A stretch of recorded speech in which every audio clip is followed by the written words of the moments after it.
మీరందరూ ఎంత అద్భుతంగా పనిచేస్తుర్రో. ప్రతిసారి డ్రాప్అవుట్సే ఉంటుండే. ప్రతి సంవత్సరం విద్యార్థులు తగ్గుకుంటూ చివరికి పాఠశాలలు మూతబడే పరిస్థితి తెలంగాణ రాష్ట్రానికి దాపురించింది. అక్కడి నుంచి ఈ సంవత్సరం మనం పెట్టిన ఎఫర్ట్స్ తోటి 3 లక్షల మంది విద్యార్థులు అదనంగా ఈరోజు ప్రభుత్వ పాఠశాలల చేరినరు అని అంటే నేను మనస్ఫూర్తిగా మా టీచర్లను నేను అభినందిస్తున్నా. మీరు బాధ్యతతోని వ్యవహరిస్తున్నారు. దీన్ని ఇంకా వేగంగా ముందుకు తీసుకెళ్ళాలి. ఆ మధ్య నేను పేపర్లో చూసిన పిల్లలు రావడానికి స్కూల్కి ఆటో లేదు అని అంటే ఆ టీచర్లే చందాలు వేసుకొని ఆటోకు వాళ్ళు డబ్బులు ఇచ్చి ప్రతిరోజు పిల్లల్ని బడికొచ్చే విధంగా జీతంలోకి వెళ్ళి కొంత కేటాయించి పిల్లలకు ఆటో వసతి ఏర్పాటు చేసి ఈరోజు కొంతమంది టీచర్లు పిల్లలకు చదువు చెప్తున్నారంటే వాళ్ళ సోషల్ రెస్పాన్సిబిలిటీని నేను అభినందిస్తున్నా. ఆదిలాబాద్లో ఇంకొక టీచర్ వాళ్ళ సతీమణి కూడా టీచర్ ఉండే ఆవిడ మరణిస్తే ఆవిడ జ్ఞాపకార్థంగా 7 లక్షల రూపాయలు ఖర్చు పెట్టి ఆ స్కూల్లో మౌలిక వసతులను ఒక టీచర్ మెరుగుపరిచిండు అని అంటే విద్య పట్ల పేదవాళ్ళ పట్ల ఆ టీచర్లకున్న దయాగుణాన్ని ఈరోజు మనందరం అర్థం చేసుకోవాలి. మా యోగితారాణ గారు చెప్తున్నారు ఆదిలాబాద్లో ఇంకేదో ప్లేస్ ఒక టీచర్ వైఫ్ అండ్ హస్బెండ్ ప్రమోషన్లు వచ్చినా ఏమొచ్చినా బదిలీ కాకుండా అక్కడనే ఉండే ఆదివాసీ పిల్లలకు వాళ్ళకి చదువులు చెప్పిండ్రు. మీ ద్వారా ఒక శాలువ కప్పాలి ఆ టీచర్స్కి అని చెప్పిండ్రు. అంటే నేను తప్పకుండా కప్పడమే కాదు ఏదో ఒకసారి ఆ స్కూల్ని కూడా నేను సందర్శిస్తానని మా ఎడ్యుకేషన్ సెక్రటరీ గారికి నేను చెప్పిన. ఇవన్నీ మీ సక్సెస్ స్టోరీస్. అక్కడో ఇక్కడో చిన్నయో పెద్దయో చెదురుమదురు సంఘటనలు జరుగుతాయి. 95% మనం ఎఫెక్టివ్గా పనిచేసినా 95% మంచి వాళ్ళు ఉన్నా 2% 3% అనుకోని తప్పిదాలు జరిగితే ఆ 2-3% మన శాఖకు మచ్చ తెచ్చిపెట్టే పరిస్థితి ఉంది.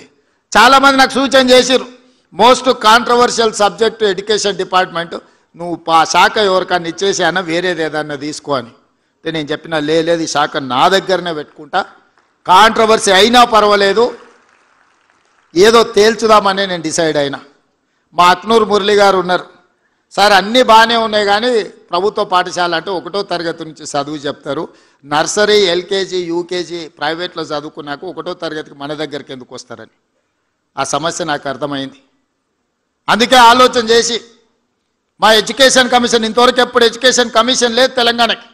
First time education commission appoint చేసి ఇష్యూస్ని అడ్రస్ చేయడమే కాకుండా అక్నూరు మురళి గారు చేసిన సూచనల మేరకు ఈరోజు నర్సరీ ఎల్కేజీ యూకేజీ కూడా మనం తీసుకొని పేదలకు చదువు చెప్పాలి అన్న ఆలోచన ఈరోజు చేస్తున్నాం. ఎందుకంటే ఈ 3 సంవత్సరాలు ప్రైవేట్ స్కూల్కి వెళ్ళిన పిల్లలు మళ్ళీ గవర్నమెంట్ స్కూల్కి రావాలి అని అంటే రాలేరు. పేదోళ్ళు కూలి పని చేయడానికి ఉపాధి హామీ పనులు చేయడానికి సిద్ధపడి సంపాదించింది పిల్లల చదువుల కోసం ఖర్చు పెడుతున్నారు. పిల్లల చదువు పట్ల తల్లిదండ్రులకు శ్రద్ధ పెరిగింది. అవసరమైతే 10 రూపాయలు ఖర్చు పెట్టుకుంటాం, ఓ పూట తినకపోయినా సరే మా పిల్లలకు మంచి చదువు చెప్పించాలని ఈరోజు తల్లిదండ్రులలో ఒక చైతన్యం వచ్చింది. నేను అడుగుతున్నా ఈరోజు మా ఉపాధ్యాయులను ఆ చదువు మనం చెప్పలేమా, ప్రైవేట్ స్కూళ్ళకి ఎందుకు పోవాలి వాళ్ళు పేదవాళ్ళని నేను అడుగుతున్నా. మన దగ్గర శక్తి లేదా, మన దగ్గర చిత్తశుద్ధి లేదా? ఈ ప్రభుత్వం మీరు అడిగితే ఇవ్వంది ఏమైనా ఉందా? అందుకే ఈరోజు ఈ వేదిక మీద నుంచి ఉపాధ్యాయులకు అందరికీ నా విజ్ఞప్తి ఒకటే, మనం ప్రతిన బూనుదాం. ప్రైవేట్ స్కూళ్ళ కంటే కార్పొరేట్ కాలేజీల కంటే నాణ్యమైన విద్యను పేదలకు అందిద్దాం.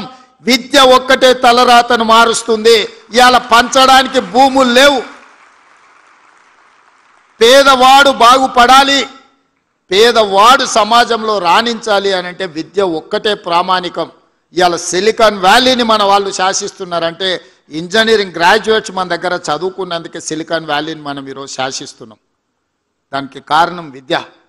అందుకే ప్రపంచ దేశాలలో జరుగుతున్న మార్పులు చేర్పులను అన్నిటిని దృష్టిలో పెట్టుకొని ఈరోజు మనకు మనమే ఇక్కడ చదువుకోవడం కాదు, ఇతర దేశాలలో ప్రతి సంవత్సరం 200 మంది టీచర్లను సింగపూర్, సౌత్ కొరియా లాంటి దేశాలకు మిమ్మల్ని పంపించి అక్కడ విద్యను స్టడీ చేయడానికి మీ టీచర్లను విదేశాలకు పంపడానికి ఈరోజు మా ప్రభుత్వం నిర్ణయం తీసుకున్నది.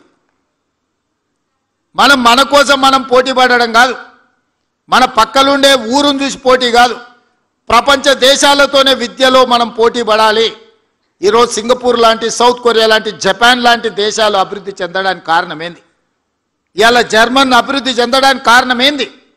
ఈరోజు చైనా అభివృద్ధి చెందడానికి కారణం ఏంది?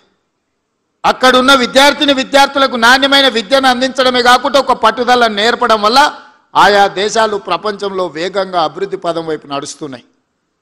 మరి వాటన్నిటిని కూడా మనం వినడమే కాదు, చూడాల్సిన అవసరం ఉంది. అందుకే 1,20,000 మంది టీచర్లు ఈరోజు తెలంగాణ రాష్ట్రంలో ఉన్నారు. ఇందులోకి వెళ్ళి ప్రతి సంవత్సరం ఒక 200 మంది టీచర్లను ఇనీషియల్గా ఇతర దేశాలకు పంపించి అక్కడ ఉన్న పరిస్థితులను మీరు స్టడీ చేసి ఒక అవగాహనతోనే వెనక్కి రావాల్సిన అవసరం ఉంది. టీచర్లు అందరికీ కూడా ఈరోజు మర్రి చెన్నారెడ్డి దీంట్లో మనం ఓరియంటేషన్ క్లాసెస్ తీసుకుంటున్నాం టీచర్స్కి. ఎందుకు అనంటే నైపుణ్యం పెంచుకోవాల్సిన అవసరం ఉంది.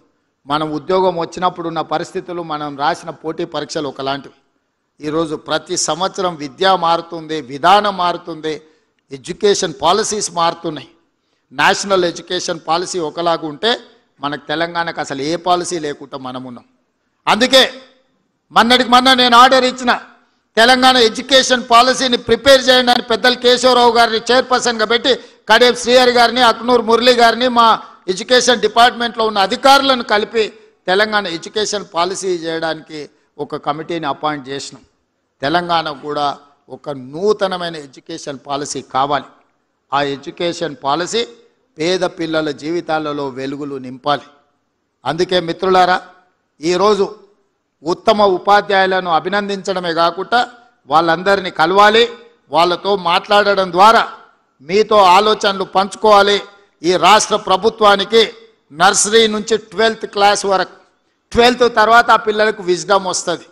వాళ్ళు doctor కావాలనుకుంటున్నారా, engineer కావాలనుకుంటున్నారా, IAS కావాలనుకుంటున్నారా, IPS కావాలనుకుంటున్నారా.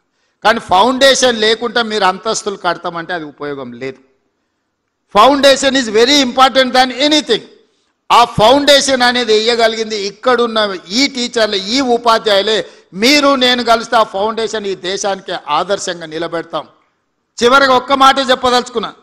Kejriwal ఢిల్లీలో రెండోసారి మూడోసారి ఎందుకు ముఖ్యమంత్రి అయ్యాడు?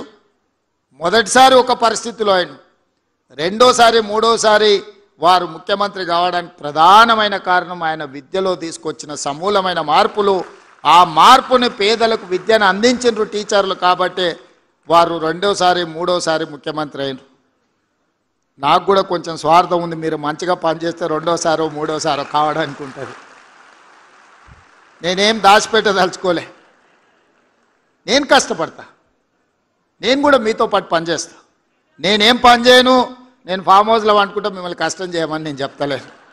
నేను కూడా వస్తా, మీరు ఏడికి రమ్మంటే ఆడికి వస్తా, తండాలకు రమ్మంటే తండాలకు వస్తా, గూడాలకు వస్తా, ఎక్కడికి రమ్మంటే అక్కడికి వస్తా. నేను కూడా ఎక్కడి నుంచి వచ్చినా నల్లమల్ల అడవుల నుంచే వచ్చిన, గ్రామీణ ప్రాంతం నుంచి వచ్చిన. 6 నెలలకు ఒకసారైనా మా ఊరికి పోయి ఓ రోజు ఉండి వస్తాయి. ఎందుకంటే జూబ్లీహిల్స్ వచ్చిన కాబట్టి అది మర్చిపోద్దు. అక్కడికి పోతే మనం ఎక్కడొచ్చినామో మన మూలాలు మనకు గుర్తుంటాయి.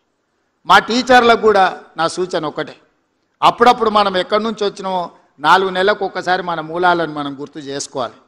వెనక్కి ఊరికి పోయి మన దాయాదులను, మన పక్కింటోళ్ళను, మన ఊర్లో మన చిన్ననాటి మిత్రులను కలిసి ఒకరు వ్యవసాయం చేస్తుంటారు, ఒకరు బర్రెల కాడికి పోతుంటారు, ఒకరు తినడానికి ఇబ్బంది పడుతుంటారు.